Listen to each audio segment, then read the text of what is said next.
दोस्तों, इंसान हो, पशु पक्षी हो या फिर जानवर हो, खाने के पीछे लड़ना इनका सबका स्वभाव होता है।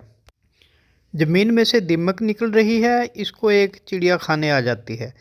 तभी जो है थोड़ी देर के बाद वहाँ पे दूसरी चिड़िया आ जाती है, दोनों में जो है झगड़ा शुरू हो जाता है।